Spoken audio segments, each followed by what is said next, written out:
अस्सलामुअलैकुम and very good morning. Espresso में आपको खुशामदीद कहेंगे, साथ साथ आपको जुमा मुबारक भी कहेंगे। एपिसोड जो नया है एक्सप्रेसो का, उसके साथ मैं हूं अदला। नया एपिसोड है और बहुत कुछ है आपको दिखाने के लिए। मैं हूं इमरान नसर, इस उम्मीद के साथ कि आपका दिन अच्छा शुरू हुआ है। हमेशा इस दिन के बारे में हम कहते हैं रहमतों और बरकतों भरा दिन है। इस्लामी नुक्ता निगाह से जुम्मे के दिनों को तमाम दिनों का सरदार भी कहा जाता है और भरपूर अफजल दिन इसको कहा जाता है। उसकी दो तीन वजूहत हैं। एक तो मेनली इस्लाम के अंदर इसका मकाम है, आज के नमाज जुमा अदा करते हैं। उसके साथ साथ ये चूँकि हफ्ते का इख्तिताम भी होता है तो काफ़ी हद तक रिलैक्सिंग भी हो जाता है हमारे लिए। खैर, इस उम्मीद के साथ कि आप एक अच्छा दिन गुजारेंगे और मस्बत सोच के साथ गुजारेंगे। हम भी आज इस दिन का आगाज़ करते हैं और हमारे पास भी एज यूजुअल, अब समटाइम्स तो ऐसा लगता है कि आपके पास नई नई चीज़ें होती हैं, लेकिन पिछले कुछ अरसे से चीज़ें थोड़ी सी स्टेगनेंट चल रही हैं। उसकी वजह कि कोविड मुसलसल अपनी जगह पे है, विद दैट पीएसएल मुसलसल अपनी जगग पे है और बाकी भी चीज़ें, पॉलिटिकल हैपनिंग्स भी अपनी जगह पे है। और कोविड के हवाले से जरूर हम कहेंगे, फिफ्थ लेयर के हवाले से जब फिफ्थ वेव आई थी तो बहुत सारी जो गवर्नमेंट ने स्ट्रैटेजीज बेहतर अंदाज में बनाई थी ताकि इस वेव पे काबू पाया जा सकते। कुछ स्टैटिस्टिक्स मैं आपको बता देती हूँ जो आपकी टीवी स्क्रीन पर भी आ जाएंगे। लेकिन अमवात के हवाले से 33 अमवात जो हैं वो रिपोर्ट हुई हैं लास्ट 24 आवर्स में, and still it's a big number. हम अगर देखें, एक जान भी उतनी ही कीमती है जितनी ये 33 जानें कीमती हैं। तो लिहाजा अभी भी आपको एहतियात करनी है, चाहे आप वैक्सीनेशन की शक्ल में करें, चाहे आप मास्क की शक्ल में करें। तो प्लीज इस वेव पे कंट्रोल करने के लिए किसी ने अमला हसन करते हैं, लेकिन चले कहना हमारा फर्ज है। कम से कम पब्लिक प्लेसेस पे कर लिया करें, ये कर लिया करें। किसी बस में बैठे, ट्रेन में बैठे, ये कर लिया करें। अच्छा जी, इससे पहले कि हम आगे बढ़े, आज हमारे पास जरा वक्त का मुकाबला सख्त है। तो बाबर आजम नहीं, आजम खान की कल की जो इनिंग है, बाबर आजम तो नहीं खेल पा रहे बेचारे। आजम खान की कल की धुआंधार इनिंग, 85 रन उन्होंने स्कोर किए, कमाल कर दिया कल, लेकिन मैच नहीं जिता पाया अनफॉर्चुनेटली। और इनके हवाले से जब भी इनकी टीम मैनेजमेंट से हमारी बात होती है, they have a strong believe in him, वो कहते हैं कि हमारे मैच विनर हैं और कुछ उनकी फिटनेस पे क्लेम किया जाता है, but still the way he batted yesterday. अच्छा, एक मिनट जरा नाजरीन हाजरीन, कैसा लगा इस्लामाबाद यूनाइटेड 10 रन से हारा है? प्लीज आप एक्सप्लेन। 10 सेकंड की खामोशी ये भी इसमें हमने इन डिटेल्स बात करनी है, लेकिन Babar Azam is almost back to his form. अच्छा लग रहा है। इस्लामाबाद यूनाइटेड का थोड़ा सा सीन टाइट हो गया प्लेऑफ्स के लिए, लेकिन देखते आगे क्या होता है। इसके साथ साथ कल बिल गेट्स साहब आए थे, कोई कंप्यूटर नहीं लाया आपके लिए, कोई नई बिल गेट्स बेचारे क्या पाकिस्तान के चक्कर में आए थे, उन्हें क्या पता था किस कॉम के पास जा रहे हैं जिसने कल मीम्स की सूरत में उनसे विंडोज की सीडी मांग रही थी। मतलब कमाल हो रहा था, यूएसबीज मांग रही थी। पाकिस्तानियों क्या चाहते हैं? खैर, it was a good visit. उन्होंने इंप्रेसिव करार दिया पाकिस्तान के एफर्ट को जिन्होंने कोविड के लिए और पोलियो के लिए किया। इस पर भी बात होगी। हम आपको आज का फर्स्ट स्टार का लाइनअप दिखाते हैं और आगे बढ़ते हैं। आइए जी। इन हाउस तब्दीली के लिए ऑपोजिशन की मुलाकातों से वजीर आजम घबरा गए। पार्लियामेंट में अपनी अक्सरियत बरकरार रखने के लिए इत्तेहादियों और नाराज अरकान में वजारतें बांटने का फैसला। ऐवान बाला में हुकूमत का बोल बाला। मुमकिन तहरीक अदम एतमाद से पहले अपोजिशन सेनेट में अपनी अददी बरतरी साबित करने में फिर नाकाम। 3 हुकूमती बिल बासानी मंजूर। सेगमेंट मेरा पाकिस्तान में उफेरा फैज सैर करवाएंगी मुगल सालार खान बहादुर के अजीम शान मकबरे की। और पाकिस्तान क्रिकेट टीम के साबिक कप्तान और मायानाज फास्ट बॉलर फजल महमूद के मद्दा आज उनकी सालगिरह मना रहे हैं।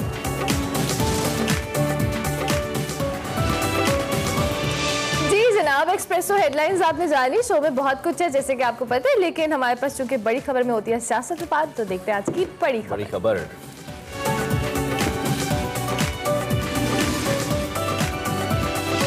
तहरीक अदम एतमाद का शोर है, अभी तक बरकरार है। अपोजिशन की अगर बात करें तो हुकूमत के इत्तेहादियों से मेल मुलाकातों और बड़े बड़े दावों के बाद बज़ाहिर ऐसा लग रहा है कि वज़ीर आज़म घबरा गए हैं। It is a breaking news, क्योंकि बलूचिस्तान अवामी पार्टी BAP और MKM पाकिस्तान वादे पूरे न होने पर तहफ़्फ़ुज़ात का इजहार कर रहे हैं, बल्कि सख्त नाला हैं। हुकूमत को खबरदार भी कर दिया है कि अगर तहफ़्फ़ुज़ात दूर न किए गए तो आइंदा का लाया अमल देंगे। इसी मामले पर वज़ीर आज़म ने अपने करीबी साथियों से सर जोड़ा, बैठे, मुशावरत की और इसी बारे में उन्होंने हिकमत अमली भी तय की। वज़ीर आज़म ने इत्तेहादी जमातों और इनकी जो मुख्तलिफ अराकीन हैं, इनके तहफ़्फ़ुज़ात हैं, गिले शिकवे हैं, फौरी तौर पर दूर करने का फैसला भी किया। आइंदा चंद दिनों में वफाक और पंजाब काबीना की बड़ी तब्दीलियाँ इसमें मुतवक्के हैं और उम्मीद की जा रही है कि इसमें इजाफा हो सकता है। इत्तेहादी जमातों के जो अराकीन हैं उनको वफाक में वज़ीर मुमलिकत का ओहदा दिया जाएगा, जबकि पंजाब में नाराज़ अराकीन को 4 से 5 वजारतें और तरक्याती फंड्स देकर खुश किया जाएगा। इस सारी सिचुएशन पे बात करेंगे, सीनियर तज्ञकार आमिर जिया साहब हमारे साथ मौजूद है। आमिर, बहुत शुक्रिया and a very good morning, thank you so much for joining us in espresso. वैसे तो प्राइम मिनिस्टर हम सबको कहते रहते हैं कि आपने घबराना नहीं है, हम घबरा रहे हैं आजकल, लेकिन हमें ये पता लगा कि वजीर आजम खुद भी घबरा गए हैं, क्योंकि जो मुलाकातें हुई हैं इससे थोड़ी सी जो कह लें तशवीश तो पाई गई है, इसी वजह से वजारतें देने का भी फैसला किया गया। जनाब सुबह बखैर। मेरे ख्याल में हर पाकिस्तानी किसी न किसी हवाले से घबराया हुआ है, हिज़्ब इख्तिलाफ हो, हिज़्ब इक़्तिदार हो या फिर एक आम आदमी हो, सबकी कोई ना कोई परेशानी ऐसी लाहक है कि लोग चाहते हैं कि भाई क्या करें। तो ये जो आपने भी तमीद बांधी बड़ी अच्छी, मतलब है कि वज़ीर आज़म साहब घबरा गए। होता ये है कि जब भी कोई मखलूत हुकूमत होती है और बहुत ही एक कमज़ोर अक्सरियत के साथ वो हुक्मरान हो, तो होता यही कि जब भी कोई हिज़्ब इख्तिलाफ कोई मूव करे, उसका फायदा जो होता है वो इत्तेहादियों को होता है। और इत्तेहादियों की कुछ जायज़ फरमाइशें होती हैं, कुछ गिले शिकवे बिल्कुल जायज़ होते हैं और कुछ नाजायज़ होते हैं। मतलब है वो इतने ऑब्जेक्टिव नहीं होते, वो सिर्फ लफाजी होती है। लेकिन क्योंकि शिकवे शिकायत आप कभी भी पैदा कर सकते हैं, तो उसके हवाले से आप देखते हैं कि फिर हुकूमत वक्त जो होती है वो इस बात पर मजबूर होती है कि उन्हें मनाए और उनको वजारतों में हिस्सा दे, उनको जैसे आपने फरमाया कि तरक्याती फंड दे। तो हमारी सियासत में पहली मरतबा नहीं हो रहा। और ये सिर्फ एक घबराहट की नहीं, एक मतलब है कि डे टू डे पॉलिटिक्स की मजबूरी है जो तब्दील नहीं हो रही इस मुल्क के अंदर। आप देखें कि हम कब से देख रहे हैं, 90 की दिहाई से कम मैं देख रहा हूँ जब से सहाफत में आया। तो यही है तर्ज सियासत जो है। जी अच्छा आमिर जिया साहब, कल जो सेनेट में कानून साजी हुई, इसमें एक बार फिर हुकूमत को कामयाबी हुई, अपोजिशन को सुबकी हुई, लेकिन मेरा सवाल हुकूमत की कामयाबी से भी ज़्यादा चेयरमैन सेनेट की पार्टिसिपेशन से है इस वोटिंग के अंदर। एक तो कुछ हम ये भी रिपोर्ट करते रहे कि जब वेट किया गया हुकूमती अराकीन के मुकम्मल होने का और अराकीन की तादाद बराबर होने का, फिर उन्होंने अपना वोट हुकूमत की जानिब कास्ट किया। जो मरकजी बैंक की कानून साजी हुई थी उसमें भी उन्होंने अपना वोट हुकूमत की तरफ कास्ट किया था। तो इस अमल के बाद कहीं सेनेट के जो चेयरमैन है, इनकी जो वाकई जो न्यूट्रलिटी है वो उस पर क्वेश्चन आ रहा है जैसे ऑपोजिशन कह रही है। बात ये होती है कि जब भी टाई होता है तो स्पीकर हो या वो चेयरमैन सेनेट हो, वो अपना वोट जो है वो कास्ट कर सकता है, उसको डालना चाहिए। और जाहिर है कि वो अगर ट्रेजरी बेंच से मुंतखब होकर आ रहा है तो इतना तो झुकाव होगा कि जनाब वो हुकूमती या जो मौक़िफ़ है उसके ऊपर जो है वोट देगा। लेकिन बड़ा सवाल ये है कि सेनेट की उस ऐवान बाला में जहां पर अक्सरियत जो है इस इख्तिलाफ को है, तो उनकी हिकमत अमली में ऐसी क्या कमजोरी रहती है कि वो जो एक के टाई हो जाते हैं और जो सेनेट का चेयरमैन है वो डालकर उस मामले को निपटा देता है। तो तनकीद जो है इस इख्तिलाफ को मेरे ख्याल में सेनेट चेयरमैन से ज्यादा खुद अपने ऊपर करनी चाहिए कि अगर वो वाकई संजीदा है, वो क्यों नहीं उनके जो है सेनेटर्स जो है ऐवान में मौजूद होते, जबकि उन्हें पता है कि जी बिल साजी का मौसम है, बिल्स आ रहे हैं, कानून साजी हो रही है, तो उसमें फिर कि आप जो है प्रियम करते हैं अपने मुखालफिन को। तो बात सिर्फ इतनी नहीं कि न्यूट्रलिटी बिल्कुल उसको मतलब है कि ऐसे अपना सेनेट चलाने में गैर जानिबदार होना चाहिए, लेकिन जब वोटिंग की बात आएगी तो और वो दिखता है कि जी टाई हो गया है, मामला फंस गया है, तो कहीं ना कहीं वोट देगा। तो वो मैं समझता हूँ कि इतना बड़ा इशू नहीं है। असल इशू जो है, जो असल तनकीद है, वो हिज़्ब इख्तिलाफ को अपने सेनेटर्स पे करनी चाहिए कि कहाँ गायब हो जाते हैं वो और क्यों गायब हो जाते हैं। और जो इतने बड़े बड़े दावे करते हो, कहते हैं जी मुल्क को खतरा दरपेश है अगर स्टेट बैंक का बिल पास हो गया, लेकिन जब आजमाइश का वक्त आता है तो जो अंग्रेजी की बात है कि दे आर फाउंड वांटिंग, फिर आपको नजर नहीं आते। तो जनाब इतनी मैं अर्ज करूंगा इस बात में। जी ठीक हो गया। आमिर जैसे दूसरी जानिब कल हमने देखा कि अददी जो अक्सरियत है वो साबित करने में तो अपोजिशन बड़ी नाकाम रही। तो एक तरफ तो वो अदम एतमाद के हवाले से इन हाउस तब्दीली के बड़े बड़े दावे कर रही है, लेकिन अगर वो सेनेट में ही अपनी जो पोजीशन है उसको क्लियर करने में वाजे नहीं जो कहले कामयाब नहीं हो पा रहे, तो फिर ये तहरीक अदम एतमाद के जो दावे हैं इनमें किस हद तक सदाकत या इनमें बुनियाद है? देखिए, जो हुकूमत के नकाद हैं वो भी सवाल उठा रहे हैं इसके खिलाफ से कि क्या जब डी डे आएगा, अगर डी डे आए, उन्होंने फर्ज करें कि नो कॉन्फिडेंस मूव जब है उसको मोशन को लेकर आते हैं, तो वो किस तरह से इस चीज को मैनेज करेंगे? क्योंकि सवाल यही नहीं कि आपको अपनी अक्सरियत साबित करनी है, उससे बड़ा सवाल ये है कि इस इख्तिलाफ की सफ़ों में अदम एतमाद है। यानी कि आप बज़ाहिर आपको लगेगा कि जी पीपल्स पार्टी और नून लीग कदम से कदम साथ मिला के चलेंगे इस मसले पे, लेकिन असल बात ये होती है कि जी अगला मरहला क्या होगा। चले आपने हटा दिया, उसके बाद क्या करेंगे? आप जो है भी हिकमत अमली वाज़ेह नहीं है कि 1.5 बरस इस असेंबली को चलवाएंगे, और अगर चलवाएंगे तो किसको जो है आप लीडर ऑफ द हाउस मुंतखब करेंगे? हिज़्ब इख्तिलाफ में से होगा, वो PTI में से होगा, बहुत सारे सवालात हैं। और मैं हमेशा ये कहता हूँ कि इनमें से कोई भी जमात इस बात की हरगिज़ इजाज़त नहीं देगी, पीपल्स पार्टी नहीं देगी कि जी उसका गंदा इस्तेमाल हो, और नून लीग को फायदा हो जाए, नून लीग जो है वो कह जी पीपल्स पार्टी को फायदा हो जाए। इसी से जुड़ा दूसरा सवाल है सिंध असेंबली का क्या होगा जी, मतलब सूबाई असेंबलियों का क्या होगा। तो मामला इतना सादा और सहल नहीं है कि जी आपने अच्छा सिंध का चूंकि आपने जिक्र किया तो कल की सबसे बड़ी खबर और बड़ा ही अहम इस वक्त जो पॉइंट है वो अली जैदी की पॉलिसीज के बायस तहरीक इंसाफ सिंध के अंदर बहुत बड़ा इंतजामी बहरान भी अगर कहा जाए तो गलत नहीं होगा। इख्तलाफात सामने आए हैं, अलीम आदिल शेख, महमूद मौलवी दो के उन्होंने बाद में वापस ले लिया इस्तीफा। बहुत सारे लोगों ने अपने ओहदों से इस्तीफे दे दिए और ये इख्तलाफात नए नहीं हैं। इससे पहले भी जो टॉप लीडरशिप है पाकिस्तान तहरीक इंसाफ सिंध की उसके दरमियान इख्तलाफात आते रहे हैं और पीटीआई को सबसे बड़ा मैंडेट कराची के अंदर हासिल है। तो एक तो वहाँ पे आप प्रैक्टिकली कुछ डिलीवर उस तरीके से नहीं कर पाए, पीटीआई की बात कर रहा हूँ, और दूसरा फिर ये तंजीमी इख्तलाफात भी बिल्कुल एन इलेक्शन जब करीब आ रहे हैं, सामने आ रहे हैं, इसको आप कैसे देख रहे हैं? This is very important matter. जी बहुत अहम बात है पीटीआई के लिए। इसके दो मैं कहूँगा अलग अलग हिस्से हैं।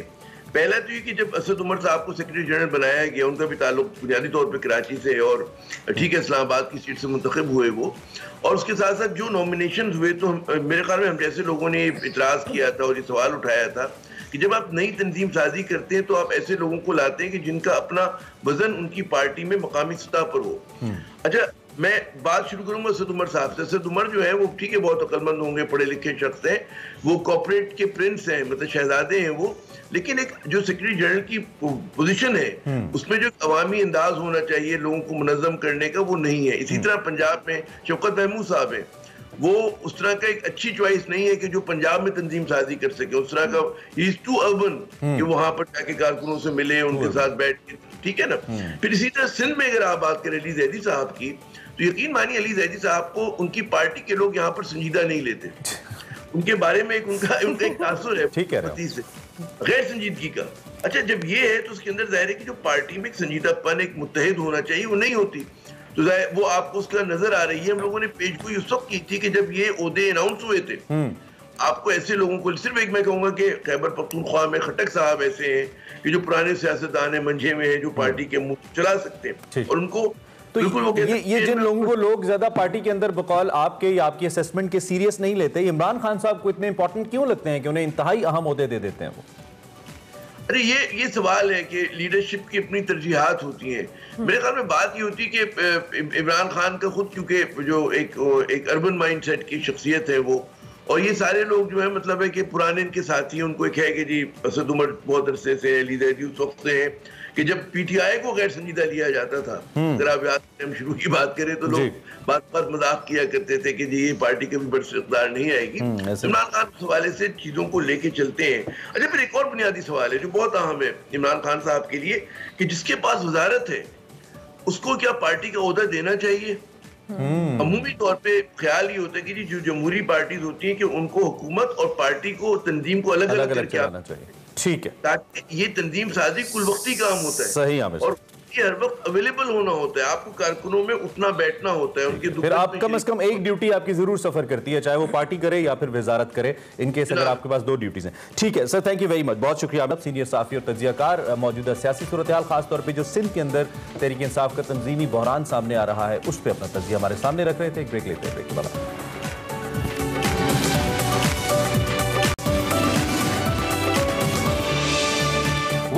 तो बात करते हैं super league, Pakistan super league की। There is a super league, trust me. आसाब शिकर मुकाबले इस वक्त जारी हैं। 24वें मैच में जबरदस्त इनिंग्स आजम खान की। वंस अगेन मैं बाबर आजम क्यों कहने लगता हूँ, आजम खान की जबरदस्त बाबर आजम की आदत हो गई है क्योंकि स्कोर अक्सर वही करते हैं। खैर 85 रन की धुआंधार इनिंग्स भी इस्लामाबाद यूनाइटेड को शिकस्त से नहीं बचा सकी थी कल। पेशावर ज़ल्मी ने सख्त मुकाबले के बाद और जबरदस्त बॉलिंग के बाद इस्लामाबाद यूनाइटेड को 10 रन से हरा दिया। लगता ऐसा था कि मैच उनके हाथ से निकल गया, लेकिन उनके बॉलर्स मैच को वापस ले आए और 5वीं कामयाबी अपने नाम की। कद्दाफी स्टेडियम में यह मैच खेला गया और जिसकी हाईलाइट थी, जो इसकी खूबी थी, जिसके बारे में सबसे ज्यादा बात हुई, वो आजम खान की ही इनिंग्स थी। इसके अलावा इस्लामाबाद यूनाइटेड को थोड़ा सा धचका लगा है, पॉइंट्स टेबल के ऊपर थोड़ा सा डिस्टर्ब हो गई है उनकी पोजीशन, लेकिन देखते हैं कि आगे क्या होता है इसी हवाले से। लेकिन इसके साथ साथ हम एक और पॉइंट भी आपको रेस करते चले। वहाब रियाज पाकिस्तान सुपर लीग में 100 विकेट लेने वाले पहले, जबकि हसन अली 78 विकेट्स के साथ दूसरे और शादाब खान 60 के साथ तीसरे नंबर पर हैं। छक्के भी बताएं ना। हाँ वो बताते हैं। अच्छा चले, अच्छा जनाब, इस पे डिस्कशन करेंगे। हमारे साथ सीनियर स्पोर्ट्स तज्जियाकार अब्दुल माजिद भट्टी साहब मौजूद हैं। बहुत शुक्रिया भट्टी sahab for joining us in espresso. कैसे हैं आप, खैरियत से? जी उर्मिला, इमरान, बहुत शुक्रिया। सुबह खैर आप दोनों को। Good morning. अच्छा अब्दुल माजिद भट्टी साहब, ऑब्वियसली जो कल का मैच था उसमें सबसे हाईलाइट जो थी वो आजम खान की परफॉर्मेंस थी, और आजम खान के हवाले से हमें पता है कि माजी में उन पर बड़ी तनकीद होती रही है और अभी भी उनकी फिटनेस को लेकर बहुत सारे सवालात हैं, लेकिन जिस तरह से इस्लामाबाद यूनाइटेड की टीम, उनकी मैनेजमेंट आजम खान को सपोर्ट करती है और अब उनकी परफॉर्मेंस से भी वो ये प्रूव कर रहे हैं कि उनकी सिलेक्शन या उनका ये जो उनको सपोर्ट किया जाना इन केस गलत नहीं है। आपका इस पर क्या तज्जिया होगा? देखिए, बिल्कुल हमारे यहाँ एक मसला है कि अगर आपका ताल्लुक किसी बड़ी फैमिली से है या अगर आपके पेरेंट्स जो हैं वो किसी बड़े ओहदों पर रह चुके हैं तो वो फिर उसके जरिए हमारा पैमाना है उसको परखने का, ये गलत चीज है। आजम खान टैलेंटेड प्लेयर है, लेकिन मेरे ख्याल में आजम खान के अलावा कल एक और परफॉर्मेंस थी जिसका आप दोनों ने तस्करा नहीं किया, वो थे मोहम्मद हारिस, पेशावर ज़ल्मी के मोहम्मद। और जो इंटरेस्टिंग चीज, क्या जबरदस्त बैटिंग कर रहे हैं इस टूर्नामेंट में, बल्कि मेरे ख्याल में अभी तक जो फाइंड ऑफ द टूर्नामेंट है वो मोहम्मद हारिस है। और इंटरेस्टिंग चीज है कि मोहम्मद हारिस भी विकेट कीपर बैट्समैन है, आजम खान भी विकेट कीपर बैट्समैन है, मोहम्मद रिजवान हमारे आपको पता है कि रेगुलर T20 के विकेट कीपर बैट्समैन है। तो इस स्लॉट पर बहुत ज्यादा अब कंपटीशन है, लेकिन आप देखें कि 24 मैच हो गए, 6 ग्रुप मैचेस बाकी है, लेकिन PSL की खूबसूरती आप देखें कि रात को 11:30 पौने 12 बजे मैचेस खत्म हो रहे हैं, लेकिन क्या कांटेदार मैचेस हो रहे हैं कि अभी तक सिवाय हम 2 टीमें कह लें, मुल्तान सुल्तान और लाहौर कलंदर्स, उसके अलावा अभी पता नहीं है कि बाकी 2 टीमें कौन सी है जो प्लेऑफ के लिए क्वालिफाई करेंगी। इस्लामाबाद यूनाइटेड नंबर 2 थी, अब कल नंबर 4 पर पहुंच गई है। कोयटा की टीम इस वक्त नंबर 5 पर है। अगर आज कोयटा की टीम ने 2:30 बजे पहला मैच खेलना है तो अगर कोयटा की टीम अगले दोनों मैचेस जीती है तो कोयटा की टीम भी ऊपर आ सकती है। लेकिन अब जो पार्टी स्पॉइलर है वो मेरे ख्याल कराची किंग्स की टीम है, जिसके आखिरी 2 matches I like this term, party spoiler. अच्छा, ये आपने जो 3 प्लेयर्स की तरफ इशारा किया, मैं जरा चाहता हूं इस पे आपकी एक्सपर्टीज से फायदा उठाते हुए हम बात करें। आपने आजम खान, हारिस और रिजवान का जिक्र किया। रिजवान तो ऑब्वियसली दुनिया में टॉप 10 के अंदर है, आई थिंक नंबर 2 के ऊपर है, बहुत जबरदस्त प्लेयर हैं, इमर्जिंग प्लेयर भी हैं, ICC का अवार्ड भी उनको मिला है, उनको तो कोई चैलेंज नहीं कर सकता उनकी पोजीशन को, बजाय ऐसा लगता है। लेकिन आजम खान और हारिस के दरमियान जो कंपटीशन है, और देयर इज नो डाउट कि कल हारिस ने बहुत जबरदस्त इनिंग्स खेली, तो ऐसी मिसालें बड़ी कम रही हैं भट्टी साहब के जो विकेट कीपर बैट्समैन है उनको जस्ट एज बैट्समैन भी टीम के अंदर खिलाया जाता रहे। यानी कि अगर आप विकेट कीपर है तो यूजुअली विकेट कीपिंग के तौर पे ही आपकी जगह बनती है, तो आप टीम में आते हैं। क्या ये 2 प्लेयर्स अभी ये भी प्रूव करें कि just as a batsman they can be a part of a national team, आपको लग रहा है? डेफिनेटली। देखिए, मुझे तो ये खतरा है कि अब रिजवान को भी अपनी परफॉर्मेंस में मजीद बेहतरी लाना पड़ेगी। अगर आप 90s में चले जाएं, राशिद लतीफ और मोइन खान, पिछले चंद साल पहले सरफराज अहमद और कामरान अकमल के दरमियान कंपटीशन था, तो मोहम्मद रिजवान के सर के ऊपर एक तलवार तो लटक रही है। फिर ये देखें, मोहम्मद हारिस बैट्समैन है और ओपनिंग करते हैं, और हमारे यहाँ जो ओपनिंग स्लॉट में बैटिंग करते हैं वो है बाबर आजम की अपनी जो स्ट्राइक रेट का मसला आ रहा है। फिर जिस तरह PCB चेयरमैन रमीज राजा ने अब से 3 दिन पहले प्रेस किया है सोशल मीडिया पर जाकर मोहम्मद हारिस की, जो 3-4 दिन पहले जो उन्होंने इनिंग्स खेली थी, तो मोहम्मद हारिस जो है वो थ्रेट तो है मोहम्मद रिजवान के लिए। ये तो पता नहीं है कि कल कौन अंदर होगा कौन बाहर होगा, लेकिन ये हमारी क्रिकेट के लिए एक अच्छी चीज है कि हमारे पास एक स्लॉट के लिए कई हमारे पास ऑप्शन है, तो पाकिस्तान क्रिकेट के लिए बहुत अच्छी चीज है। बहुत अच्छी चीज है। अच्छा, साथ साथ आपने पार्टी स्पॉइलर के हवाले से तो बात की। आज मुल्तान सुल्तान और कोयटा ग्लैडिएटर्स और लाहौर और कराची का मैच है। ऑब्वियसली मुल्तान सुल्तान से ऑलरेडी क्वालिफाई कर चुकी है और ये कोयटा ग्लैडिएटर्स के लिए बड़ी डू एंड डाई सिचुएशन होगी। और सेकेंडली फिर लाहौर और कराची का जो मैच है, इसमें कराची ऑब्वियसली पार्टी स्पॉइलर का रोल जो कहले प्ले कर सकता है। तो दोनों मैचेस को आप किस तरह से देखते हैं? देखिए, अब कराची के मैच की सिर्फ इतनी अहमियत है कि कराची की टीम, अगर जाहिर है उन्हें पहली जीत का इंतजार है, और जिस तरह वसीम अकरम पर पिछले 24-25 घंटों में क्रिटिसिज्म हुआ है, जो आप कह रहे हैं सिर्फ रोजा कुशाई होनी है। बल्कि मैं तो आपको कहता हूँ, आज आप दोनों भी वीकेंड है, कल आपका भी मेरे ख्याल शो नहीं होगा, आप भी जाएं, जाके एंजॉय करें कराची लाहौर का मैच। मेरे ख्याल में आज क्राउड के लिए तो एक इंटरेस्टिंग चीज है, लेकिन जी, कोयटा के लिए देखें, कोयटा के लिए भी अब गलती की गुंजाइश नहीं है। कोयटा की टीम अगर आज हार जाती है तो फिर कोयटा की टीम भी टूर्नामेंट से बाहर हो सकती है। लेकिन कल रात को मैं सोने से पहले जब मैंने कोयटा के जो मेंटोर है विव रिचर्ड्स, उनका एक वीडियो बयान पढ़ रहा था, तो विव रिचर्ड्स ने कहा कि हम लोग तो फाइटर्स हैं और हम टूर्नामेंट में कमबैक करेंगे। तो बड़ी इंटरेस्टिंग सिचुएशन होगी इस टूर्नामेंट में। ये जो आप बात करें कराची वर्सेस लाहौर, वैसे पीएसएल के ये रवायती हरीफ हैं। वैसे तो सभी टीमें हमारी अपनी है, लेकिन पीएसएल के रवायती हरीफ हैं। कराची लाहौर का मैच हमेशा शानदार होता है। आपका फेवरेट आज के मैच में कौन है? देखिए, पहले मैच में तो मेरी ख्वाहिश है कि कोयटा की टीम जीते और थोड़ा टूर्नामेंट में इंटरेस्ट बढ़े। लेकिन कराची लाहौर का जब मसला आएगा, मैं कराची में रहता हूँ, मेरा दिल कराची के साथ है, लेकिन मेरी ख्वाहिश है कि लाहौर की टीम जीते। वाह, ठीक हो गया, जबरदस्त। Thank you very much Abdul Majid Bhatti sahab for Fergusson espresso. बड़ा अच्छा लगा आपसे बात करके, सुबह सुबह आपका एनालिसिस सुन के। ऑब्वियसली बहुत सारी उम्मीदें हैं लाहौर और कराची के मैच में, बहुत सारी एक्साइटमेंट भी होती है, और उसके साथ कोयटा और जो मैच है दूसरा, उस पर भी बहुत सारे जो कह ले नजरें लगी हुई हैं। सो इस हवाले से कराची पूरा जोर लगाएगा आज अपनी पहली जीत के लिए, और लाहौर को आज अच्छी क्रिकेट खेलनी पड़ेगी, वरना नहीं जीतेंगे मैच आज का। कराची की टीम तो बहरहाल अच्छी है, बाबर आजम है उसमें। खैर, इससे पहले कि ब्रेक लें जी, पाकिस्तान के मायनाज क्रिकेटर और फास्ट बॉलर फजल महमूद साहब, कौन उनके नाम से वाकिफ नहीं है, उनके नाम से एक इंक्लोजर भी मौजूद है हमारे साथ मुंसलिक कज़ाफ़ी स्टेडियम में। उनके मद्दा आज उनकी सालगिरह मना रहे हैं। 18 फरवरी 1927 को लाहौर में पैदा हुए फजल महमूद ने मुत्तहिदा हिंदुस्तान में शुमाली पंजाब की क्रिकेट टीम से रणजी ट्रॉफी में हिस्सा लेकर फर्स्ट क्लास क्रिकेट का आगाज़ किया, और आज हम उनको याद कर रहे हैं। He was one of the best looking persons, मतलब बहुत हैंडसम आदमी थे, बड़ा चर्चा था इनकी लुक्स का भी। इमरान खान से बहुत ज़्यादा, आई बिलीव। ब्रेक लेते हैं, ब्रेक के बाद हाजिर होते हैं। आप देखते रहिए Express. Welcome back to Expresso. अब बारी है हमारे सेगमेंट मेरा पाकिस्तान की, जिसमें उफेरा फैज आज हमें लेके जा रही है मुगल सालार खान बहादुर के मकबरे पे, और उसकी जो तारीखी अहमियत है और उसकी सैर करवा रही है। तो देखते हैं आज का मेरा पाकिस्तान।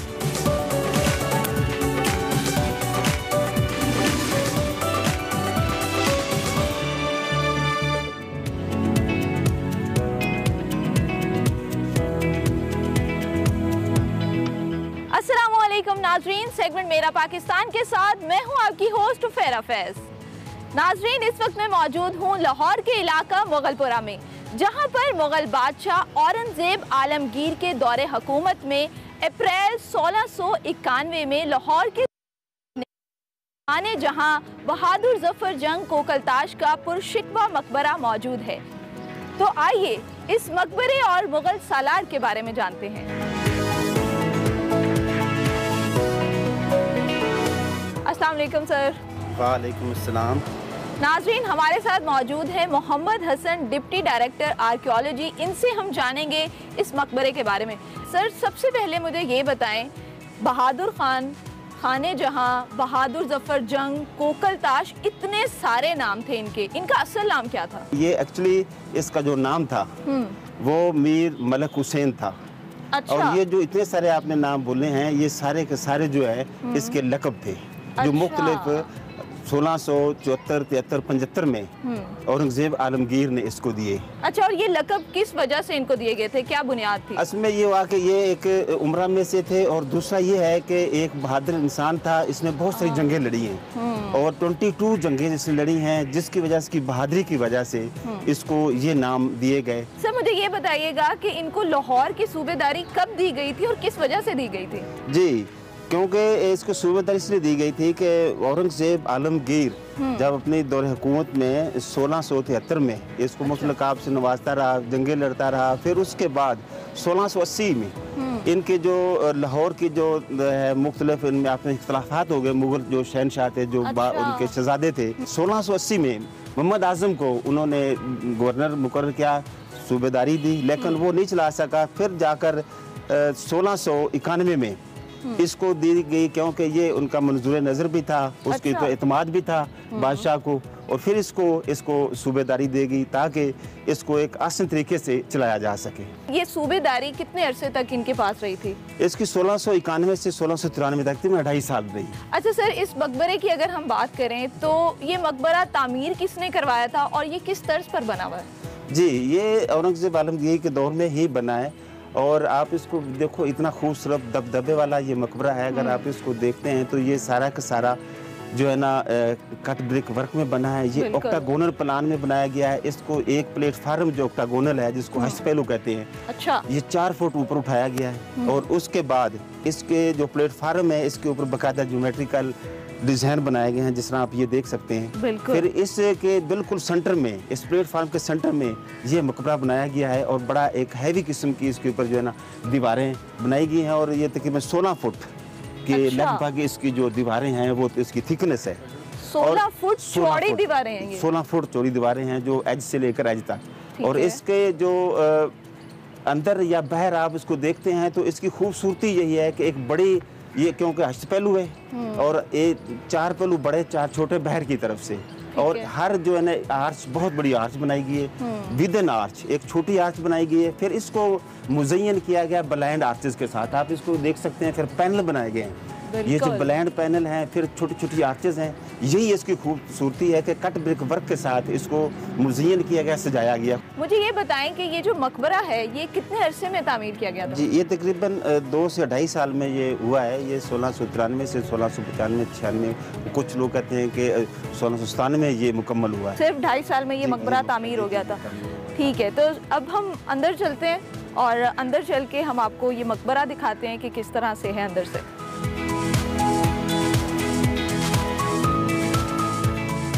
अच्छा सर, मुझे ये बताइएगा, ये जो मकबरा है ये कितने मंजिला है?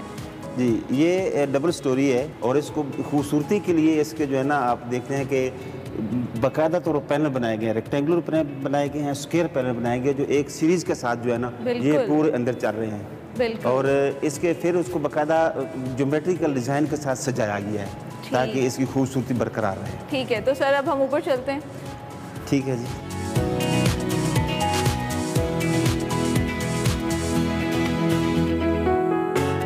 फाइनली हम इस वक्त दूसरी मंजिल पर मौजूद हैं और बड़ी मुश्किल से मैं ऊपर पहुंची हूं क्योंकि इसकी सीढ़ियां बहुत तंग हैं। सर, मुझे इस मकबरे की दूसरी मंजिल के बारे में बताइए। अभी इसके ऊपर हम दूसरी मंजिल के ऊपर जो है ना यहाँ पे खड़े हैं और थोड़ा सा ऊपर देखें तो ये बिल्कुल लो डोम है। इसके ऊपर एक और है। अच्छा, इससे ऊपर एक और है? खड़े होकर देखते हैं तो बहुत बड़ा, ये तकरीबन 70 फुट के हाइट के ऊपर है, लेकिन यहाँ से हम बिल्कुल आधे भी नहीं आए। तो इसकी जो ये राहदारी है, जिसको ये भी नैरो है, जिसमें 2-2.5 फुट की है और ये पूरे गिरदा गिर्द ये घूमती है। अच्छा सर, ये मकबरा बहुत खूबसूरत है, लेकिन इस मकबरे को सबसे ज़्यादा नुकसान किस दौर में पहुंचा था? जी, इसको ज़्यादा जो नुकसान है वो ब्रिटिश पीरियड में पहुंचा है। अच्छा। उन्होंने इसको बाकायदा एक थिएटर हॉल बनाया हुआ था। अच्छा। और उसको अपने पर्पज़ के लिए इस्तेमाल कर रहे थे, यहाँ पे नाच गाने वगैरह होते थे, जो भी है। लेकिन उसके बाद 1818 से लेकर 1839 जो सिख दौर है, उसमें भी इसको अच्छा खासा नुकसान पहुंचा है। अच्छा सर, मैंने इस मकबरे की एक पिक्चर देखी थी और ये मकबरा बहुत खस्ता हाली का शिकार था, लेकिन अब अगर देखें इस मकबरे को तो ये बहुत खूबसूरत है। महकमा आर्कियोलॉजी को ये मकबरा किस हालत में मिला था और इसकी तामीर नौ का काम कब शुरू किया गया था? बिल्कुल, इसमें कोई शक नहीं कि ये बड़ा ज़बू हाली का शिकार था। यहाँ पे बहुत ज़्यादा टनों के हिसाब से डिलीवरी पड़ी थी। इसका एक पोर्शन जो वो भी गिरा हुआ था, इसका हाल बहुत बुरा था। लेकिन इसके ऊपर जो बाहर के लोग थे, उन्होंने इसके ऊपर इतना ज़्यादा गंद मचाया हुआ था कि हम जब इसको देखा तो ज़रूरत महसूस हुई कि इसको फौरी तौर पर रेनोवेट किया जाए, इसकी प्रिजर्वेशन की जाए। तो इसकी जो टनों के हिसाब से डिलीवरी उठाई गई। फिर इसके ऊपर हमने एक स्कीम तैयार की जो 2018 में शुरू हुई और 3-4 साल में इसको मुकम्मल किया। और ये जो जिस हालत में आप देख रही हैं, ये इसको हमने ओरिजिनल हालत में वापस लेकर आए हैं। अच्छा सर, जब ये पुराना मकबरा था, जो इसकी पुरानी हालत थी और फिर ये तबाह हो गया और दोबारा आप लोगों ने इसको प्रिजर्व किया, तो किस तरह से यकीनी बनाया इस चीज़ को कि इसका डिज़ाइन, इसका स्ट्रक्चर वही होना चाहिए जो पुराना था? जी, उसमें हमारे पास जितने हमारे इंजीनियर हैं, आर्कियोलॉजिस्ट हैं, वो हर चीज़ का एनालिसिस करते हैं, देखते हैं, जो उसका पोर्शन बचा होता है उसके ऊपर स्टडी होती है, फिर उसी लिहाज से हम उसको आगे लेकर चलते हैं। कुछ तस्वीरें इसकी पुरानी भी थी क्योंकि ये रिसेंट हिस्ट्री का एक पार्ट है। सर, मुझे ये बताइएगा कि इस मकबरे में जंगले क्यों लगाए गए हैं? जी, जंगले से लगाए गए हैं कि क्योंकि ये पहले तो बड़ा जू वाली का शिकार था, कोई जंगला नहीं था, कुछ नहीं था। यहाँ के जो लोकल लोग थे वो आते थे, इसको नुकसान पहुँचाते थे और इसके अंदर बाकायदा तौर पे वो ग्रेफ्टी कर देते थे, लिख देते थे, चॉकिंग कर देते थे और जिसकी वजह से ये सारा जो है ना ख़राब हो जाता था।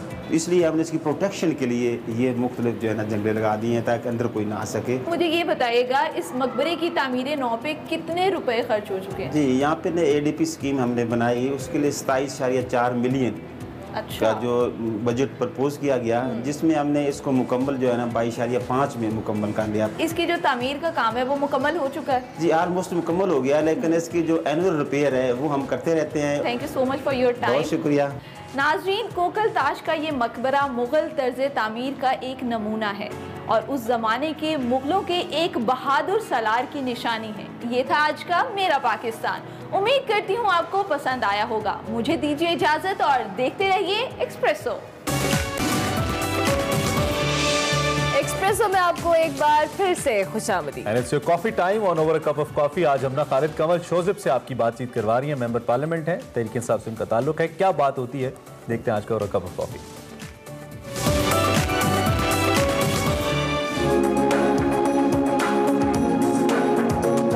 Over a cup of coffee में मैं हूँ आपकी होस्ट हमना खालिद और आज मैं बहुत ज़्यादा इम्प्रेस हूँ क्योंकि जब मैंने सुना कि 15 ईयर्स की एज में कोई पॉलिटिक्स कैसे ज्वाइन कर सकता है या पॉलिटिशियन कैसे बन सकता है, ये स्ट्रगल किस तरह की थी, मैं आज ज़रूर पूछूंगी क्योंकि आज हमारे साथ हैं parliamentary secretary for planning development and reform Kanwal. अस्सलाम वालेकुम।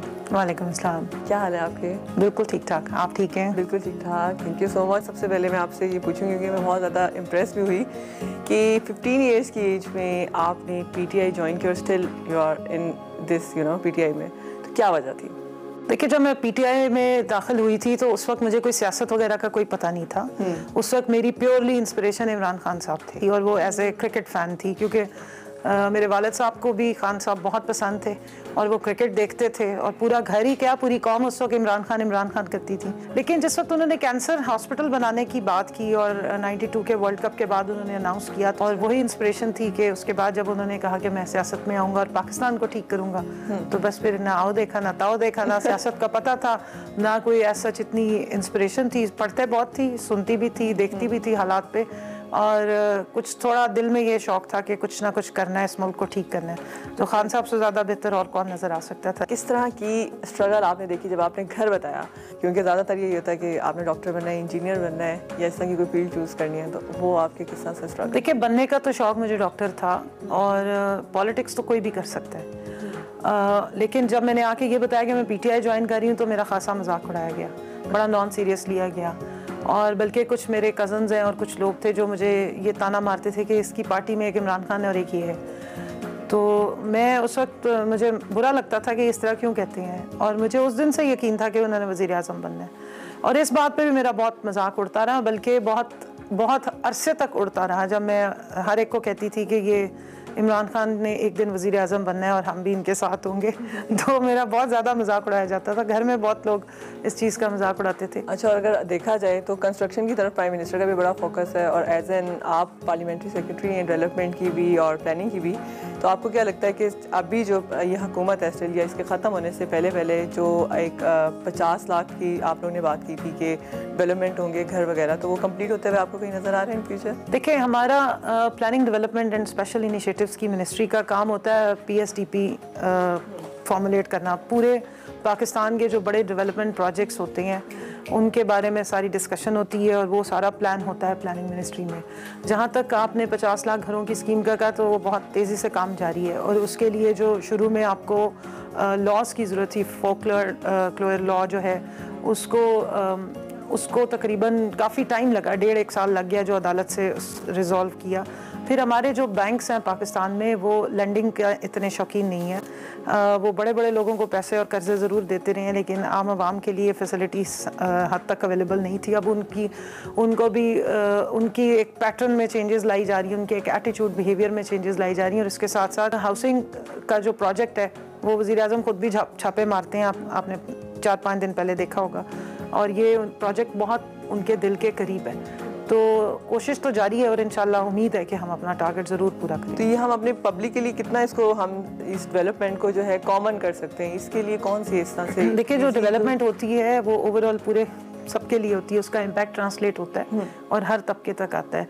अब ये डिपेंड करता है कि किस तरफ से ज़्यादा जो है वो इम्पैक्ट ट्रांसलेट हो रहा है। इस वक्त अल्लाह का शुक्र है कि इकनॉमिक जो हमारी प्रोग्रेस है वो बहुत अच्छी आ रही है और ज़ाहिर है इसका इम्पैक्ट आहिस्ता आहिस्ता जो है वो आम आवाम तक भी आएगा।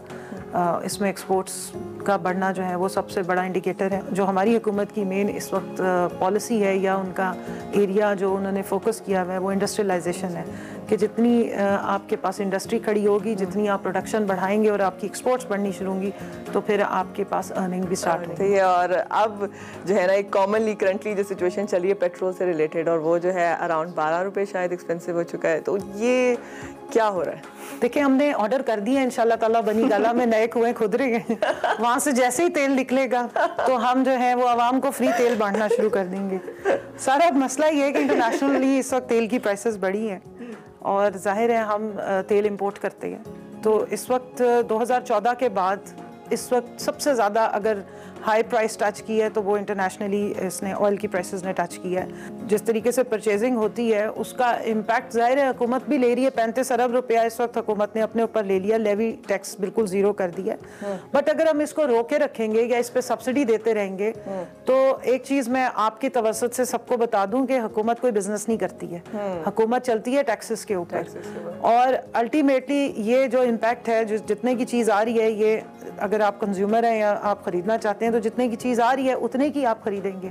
और अगर हुकूमत उसको फ़िलहाल रोक के रखेगी सियासत चमकाने के लिए या ये बताने के लिए कि हमने फुल नंबर लेने हैं कि आवाम को हम कहेंगे नहीं नहीं ये जितने की आ रही है हम उतने की आपको नहीं देंगे, तो जो उस मद में हम सब्सिडी देंगे वो भी आप ही की जेबों से निकलना है।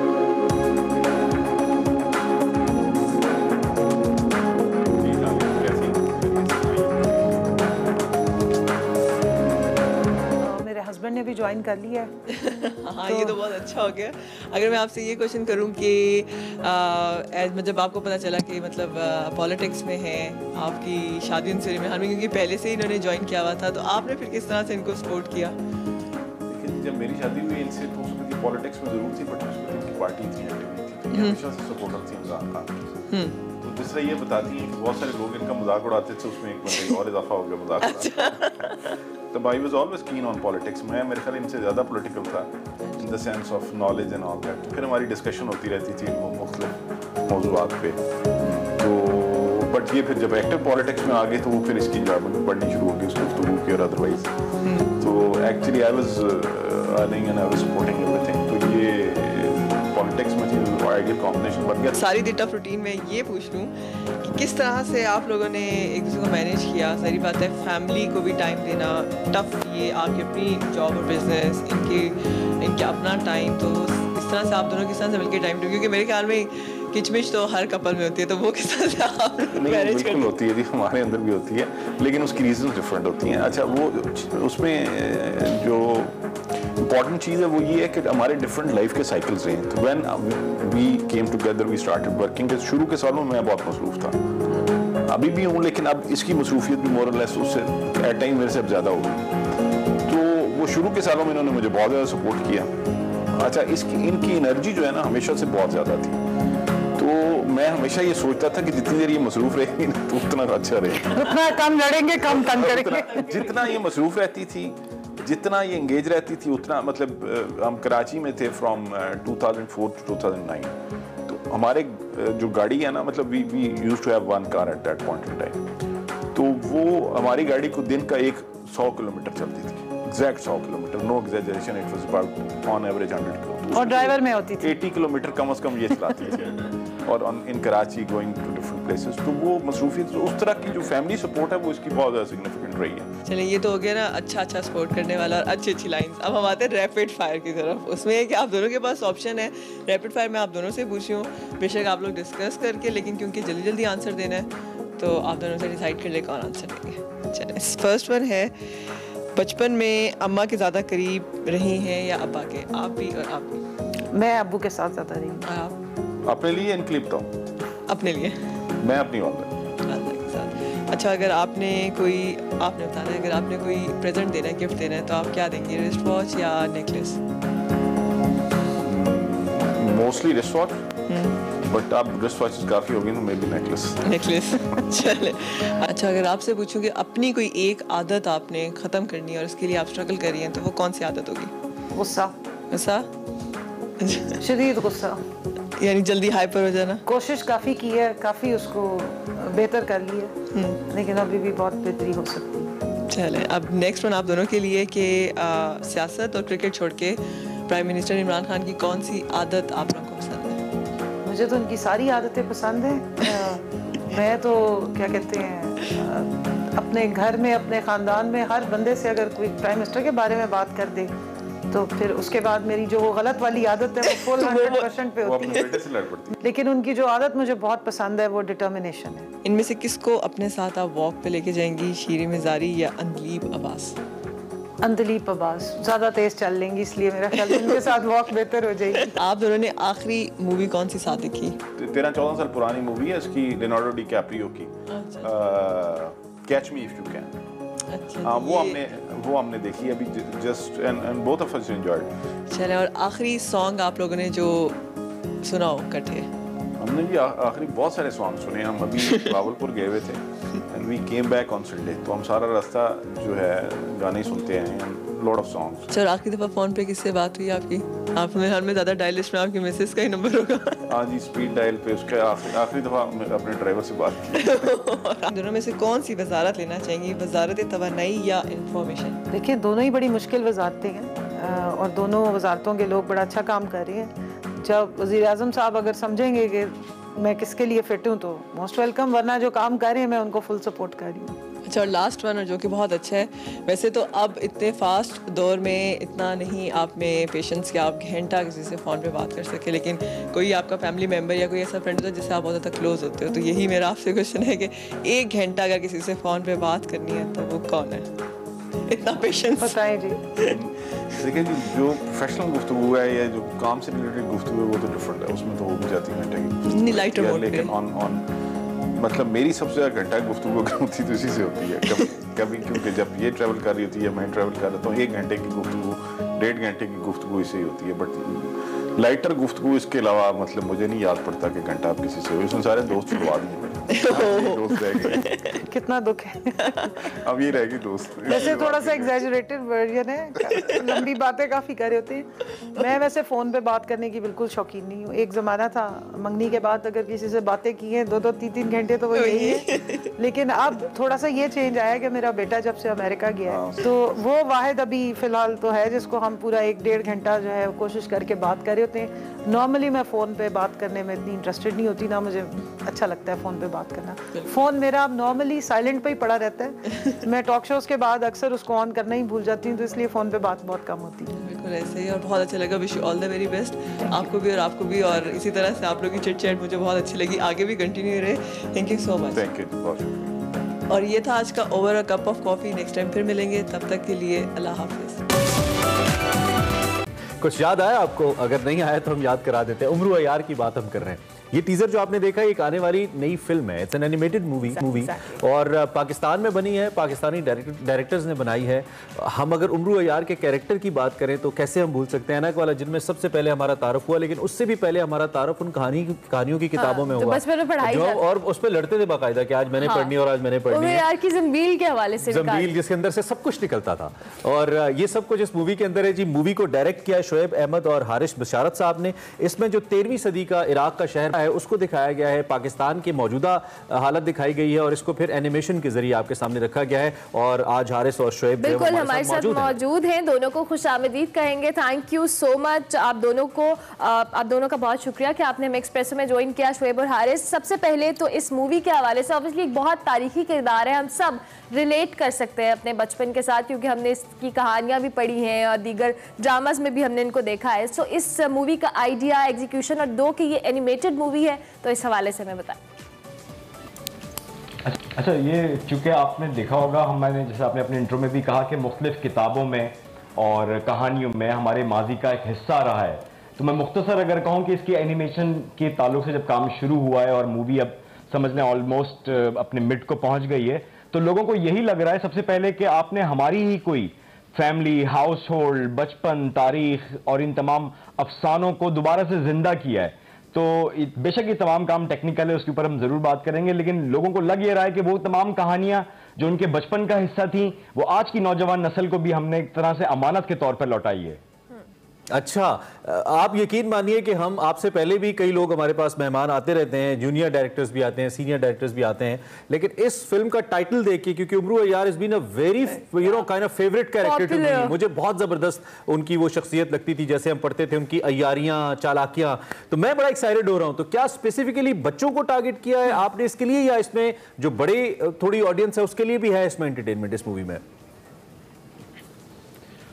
बेसिकली देखें, थोड़ा सा मैं आपको बैकग्राउंड बताऊं। आपने जैसे जिक्र किया कि ऐनक वाले जन में उमरू अय्यार को देखा, उससे पहले फिर ये छोटे छोटे किताबचों में इसको पढ़ा करते थे। फिर बड़ी मशहूर दास्तान है, मैंने जिक्र किया है, दास्तान तिलिस्म में होश रुबा जी, तो वहाँ से बेसिकली ये कैरेक्टर एक्सट्रैक्ट किया गया।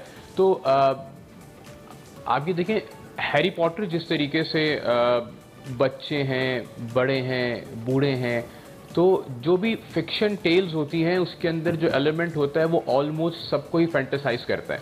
तो हमने इसमें वो तमाम एलिमेंट्स रखे हैं कि जो बच्चों को, बड़ों को, और even the people who are having the age of 50 and 60, क्योंकि उन्होंने अपने बचपन में वो कहानियाँ पढ़ी हैं उमरू अय्यार की, और क्योंकि ये दास्तान बहुत पुरानी है, तो मतलब कि ये एक ऐसी स्टोरी है कि जो सबको फैंटेसाइज करेगी, चाहे वो बच्चे हों, चाहे वो बूढ़े हों, चाहे वो नौजवान हों। और ये पाकिस्तान में जब इंशाल्लाह हम इसको लॉन्च करेंगे, so it will B one of its kind, कि जिसको मैं अपने वालिद के साथ और मेरे बच्चे मेरे साथ बैठ के देखेंगे, क्योंकि मेरे वालिद ने भी बचपन में ये कहानियाँ पढ़ी हैं, मैंने भी बचपन में ऐनक वाला जिन देखा है, और मेरे बच्चे भी अब उमरू अय्यार को एक एनिमेशन मूवी में देखेंगे। अच्छा, एक और सवाल, ऑब्वियसली एनिमेशन मूवीज के हवाले से पाकिस्तान में नो डाउट बहुत टैलेंट है, बहुत सारे लोग एनिमेटेड मूवीज बना भी रहे हैं और बनी भी हैं, हम इस पे बिल्कुल दूसरी राय नहीं रखते, लेकिन ऑब्वियसली जो हम एक रेगुलर मूवी व्यूअर है उसके लिए एनिमेशन, हमने चूंकि हॉलीवुड की मूवीज देखी होती हैं, दीगर देखी होती है, तो वो एक स्टैंडर्ड या एक बार सेट होता है, and when it comes to Pakistan obviously automatically हम उस टैलेंट को या उस तमाम चीज़ों को पीछे भूलकर हम उससे कंपेयर करने लग जाते हैं। So what I need to know कि ये जो आप लोगों ने एनिमेशन के हवाले से किया है, इस पे किस तरह से वर्किंग की है, किस तरह की एक्सपर्टीज आपने इसमें यूज की है, थोड़ा सा इस एनिमेटेड मूवी के हवाले से बताएं। अच्छा, इसमें जो हमारी टीम इस्तेमाल हो रही है, जो हमारी पूरी एक ग्रुप का हिस्सा है अरमला, वो उन्होंने हॉलीवुड की फिल्मों में भी काम किया है। मैं बहुत सादे अल्फाज में अगर कहूँ कि हमारा हर साल मोबाइल फोन भी बेहतर से बेहतर हो रहा चला रहा है, सिर्फ मेगापिक्सल्स नहीं, उसकी स्पीड, उसकी स्क्रीन, उसकी रेजोल्यूशन। तो टेक्नोलॉजी ने भी हमें इस काबिल किया है कि हम पाकिस्तान में इस किस्म के एक प्रोजेक्ट को, जो कि एक ड्रीम प्रोजेक्ट था हमारे लिए पिछले साल तक, जब स्टार्ट हुआ तो उसके बाद अब हम उसकी फंक्शनैलिटीज जब देख रहे हैं, तो गेमिंग इंजन्स हैं, आजकल बच्चे गेम खेल रहे होते हैं स्क्रीन पे देख के, ऐसा लगता है कि जैसे कि कोई लाइव मैच का हिस्सा है, चाहे वो क्रिकेट हो, चाहे वो फाइटिंग गेम्स हो। तो इस एनिमेशन टेक्नोलॉजी में भी काफी बेहतरी आई है, ज़रख़ेज़ ज़मीन है, पाकिस्तान में ह्यूमन रिसोर्स भी अवेलेबल है, और इंशाल्लाह माजी की भी जो काविशें थी 2018 में 16 में बनने वाली एनिमेशन मूवीज पाकिस्तान की, वो अपने हिसाब से इस सरजमीन की वो भी बेस्ट थी। उनमें भी जो क्वालिटी कंटेंट दिया गया है, जो एनिमेशन इस्तेमाल की गई है, जिस किस्म का एंटरटेनमेंट है, आज भी अगर हम वो देखते हैं तो मजा आता है, हम उनसे अपनी इंस्पिरेशन भी लेते हैं। लेकिन जब हमें मौका मिला काम करने का, तो बेज़ाहिर हमारी ख्वाहिश है कि हम उससे कहीं ज्यादा आगे मैनीफोल्ड्स जाएं। तो रेस्ट अश्योर्ड, आपने जैसे भी टीजर्स भी लोगों के साथ शेयर किए हैं, स्क्रीन पर देखने के बाद एक विजुअल इंप्रेशन होगा। आपको क्या लगता है, मैं आपसे जानना चाहूंगा अरमला, कि आपको लगता है कि it will be something close to Hollywood? Obviously हम जो टीवी पे टीजर्स देख रहे हैं, डेफिनेटली मैंने इसीलिए सवाल किया क्योंकि हमारे यहाँ ये एक साइकी है कि हमने जब हॉलीवुड मूवी देखी होती है तो हम ना चाहते हुए भी उसको कंपेयर करने लग जाते हैं थोड़ी थोड़ी, हालांकि हर कोई आम इंसान भी टेक्निकलिटीज में चला जाता है, तो that's why I asked this question. लेकिन इंशाल्लाह डेफिनेटली जिस तरह से आपने खुद भी कहा कि एक्सपर्टीज आप लोगों ने यूटिलाइज की है, तो ये बहुत अच्छा आउटपुट होगा। अच्छा, इसमें मैं आपसे एक सवाल, शुएब या हारिस, आप दोनों में से कोई भी जवाब देना चाहे, वो साउंड के हवाले से है या sound score, background score, animated movies के अंदर this is the most important thing that what I think being a viewer, जो होती है, जो इंस्पायर करती है, जो मूवी के मूड के साथ आपको लेकर चलाती है, साथ लेकर जाती है। और उम्मीद तौर पे पाकिस्तान में कुछ दो के लोग बहुत अच्छा काम कर रहे हैं, we know few of them, लेकिन there are certain standards as Armala said, तो मुझे लगता है कि कहीं ना कहीं फिर वो उस स्टैंडर्ड को मीट करने के लिए हमें थोड़ा सा बियॉन्ड भी जाना पड़ता है। क्या आपने इसका जो साउंड का, आवाज का काम है, वो सारा पाकिस्तान में किया है या कहीं बाहर से कुछ लोगों को हायर किया है या टेक्निकली कुछ सपोर्ट ली है? इस हवाले से भी बताइए।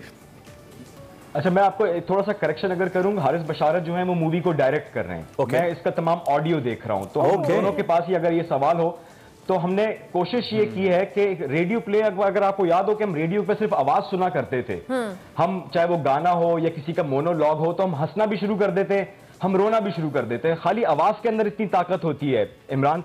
तो हमने भी अपने इस पूरी एनिमेशन को डिजाइन करने से पहले उसके मुख्तलिफ सीन्स के रेडियो प्लेस बनाए कि अब ये स्क्रीन के ऊपर जो मैजिक दिखाई देगा अगर वो ना भी हो मौजूद तो क्या लोग आवाज के साथ ही इसको कैरी कर पाते हैं। कोई 6-7 महीने की R&D के बाद हमने किस किस्म की साउंड डिजाइन की है, ये तमाम इन हाउस काम हुआ है। हमारा ऑडियो सेटअप भी अपना है, हमारे विजुअल स्टूडियोज भी अपने हैं। तो आप यकीन रखिएगा कि इंशाल्लाह अगर ये बिग सिनेमा स्क्रीन के ऊपर आपके पास आएगा तो ये $5.1 हम जरूर देखेंगे। और सेकेंडली हम जानना चाहेंगे कब ये आप इसको रिलीज करने वाले हैं, इस पे कितनी वर्किंग रह गई है, क्विकली बता दीजिएगा। अच्छा, one thing I need to eat, जो आपने वेस्टर्न हेमिस्फीयर की बात करी, एक तो एनिमेशन है, दूसरा कंटेंट है। तो पाकिस्तान में कंटेंट, बहुत ज़बरदस्त कंटेंट आपके पास मौजूद रहा है, आपके पास बहुत ज़रख़ीज़ लिटरेचर है। और वेस्टर्न मूवीज़ जो हैं, अगर आप उनके कंटेंट को थोड़ा सा एक्सप्लोर करें तो ज़्यादातर मिडल ईस्ट का जो अदब है, सब कॉन्टिनेंट का जो अदब है, ये बहुत पुराना अदब है। तो इंशाल्लाह हमारा जो कंटेंट है उस पर हमने बहुत मेहनत की है। मैंने कहा था ना कि पुरमग्ज़ और जो है वो जैसे माइंडफुल और मीनिंगफुल, इस कंटेंट में ये 2 एलिमेंट होने चाहिए। तो as far as content is concern, वो भी किसी भी तरीके से जो वेस्टर्न कंटेंट है वो उससे कम नहीं होगा। But we have different values, हमारी सोसाइटी के डिफरेंट वैल्यूज। शोएब और हारिस, आप दोनों के लिए हमारी best wishes. Back to Expresso. Programme अपने इख्तिताम की जानिब पहुंच चुका है तकरीबन, लेकिन इससे पहले कि हम साइन आउट करें आपको दिखाते हैं time out with Ehsan Khan, जो कि आपका बहुत फेवरेट प्रोग्राम है। सोशल मीडिया पे तो भाई बहुत ही चर्चे हैं इसके। और इस दफा हमारा एक्सप्रेस एंटरटेनमेंट का एक ड्रामा सीरियल है जिसका टाइटल है जुगनू। उसकी कास्ट ने ज्वाइन किया एहसन खान को on the sets of time out. देखते हैं क्या बातें हुई, जरा एक टीजर तो दिखाइए जी इसका। इंडस्ट्री में आगे बढ़ने के लिए क्या क्या करना पड़ता है? Struggle struggle struggle. अगर आपको एक्टिंग नहीं आती और आपके फॉलोवर्स हैं तो आपको कास्ट कर देंगे। बेटा कर लिया, अब हट जाओ। ये साइलेंट बट वायलेंट वाली इसकी गेम है। ज्यादा नहीं बोलो, निकाल देंगे। अच्छा छोरे लग रहा हूँ वापस से कर। कुछ एक्टर्स भी बहुत ज्यादा मेल एक्टर्स ये होते हैं क्या होते हैं? क्या इंसान होते हैं? इंसान तो होते हैं, लेकिन क्या होते हैं? लेकिन फजूल का एटीट्यूड होता है उनमें जो कि नहीं होना चाहिए। मसलन के एटीट्यूड एज इन लाइक वो अपने से नीचे जो कास्ट होती है, जो सपोर्टिंग हो गई या जैसे जूनियर हो गए, उनके साथ अच्छा एटीट्यूड नहीं होता उनका। रियली सिराज की आदत है एक बहुत ही वियर्ड, ये कभी कभार लड़कियों के बैग में भी हाथ डाल देता है पैसों के लिए। मैं यार तुम इल्जाम लगा रही हो। ये सुबह से लेकर रात तक डायरेक्टर के साथ उनकी सीट पे मॉनिटर पे होता है, और कोई भी आता है तो कहता है काम दे दो मुझे। और कोई भी मतलब सेट पे किसी से मिलने आता है तो कहता है मुझे 1 सेकंड मुझे भी इंट्रोड्यूस करा दे कि मुझे काम दे दो, काम दे दो, काम चाहिए मुझे, काम यार ये नहीं बताना था यार, क्या हो गया यार। जी जनाब, रात 9 बजे कल ये ऑन एयर होगा। बहुत इंटरेस्टिंग ये प्रोग्राम है, मैं तो बड़े शौक से देखती हूँ। समटाइम्स इसमें बहुत मज़ेदार और थ्रिलिंग बातें भी होती हैं। चले जनाब, आपसे हम इजाज़त लेंगे क्योंकि वीकेंड है। आज इस वीक का हमारा आखिरी शो है, लेकिन कल और परसों हमारा बेस्ट ऑफ चलेगा। आपने बेस्ट ऑफ देखना बिल्कुल नहीं भूलना। फिर मुलाकात होगी मंडे को लाइव शो में, तब तक के लिए हैव अ नाइस वीकेंड। अल्लाह हाफ़िज़।